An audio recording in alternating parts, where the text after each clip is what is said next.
Masalah ini bukan berlaku pada kulit. Ia berlaku pada lapisan otot penting yang dipanggil SMAS. Apabila lapisan otot SMAS jatuh, seluruh wajah jatuh bersamanya. SMAS ialah lapisan otot atau tisu penghubung yang membentuk struktur wajah kita. Wajah kita berbentuk V, pipi tegang dan mempunyai rahang yang ada kontur dan definisi wajah keseluruhan, segala-galanya kerana adanya otot SMAS. Dengan penuaan, otot SMAS longgar dan turun ke bawah. Inilah punca utama wajah nampak tua, kembang dan hilang bentuk asal.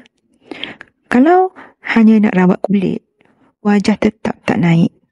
Jadi, untuk dapatkan hasil yang betul-betul lifted dan natural, kita kena angkat SMAS. Sedef Lift dicipta oleh Dr. Nicholas Sedef.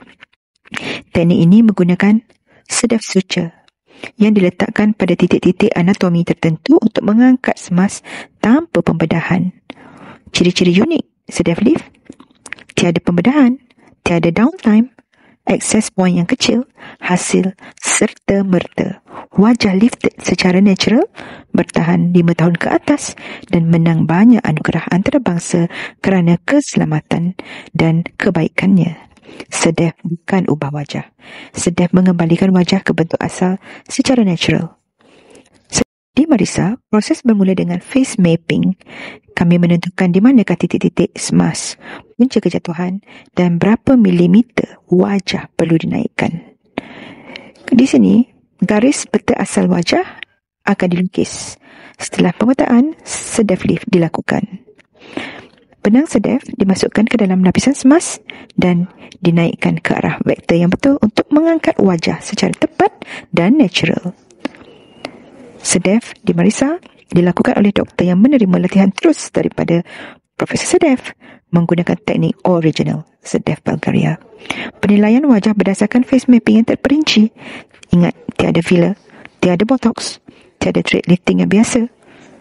Sedef fokus kepada anatomical lifting, bukan fake effect ya. Kami menaikkan SMAS, bukan kulit. Itu yang menjadikan hasilnya natural, kemas dan tahan lama. Sedef SMAS Lift adalah pilihan terbaik bagi mereka yang nak wajah naik secara natural, tanpa pembedahan, tanpa downtime.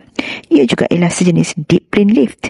Ia selamat, cepat dan mengekalkan keaslian wajah anda ketika muda.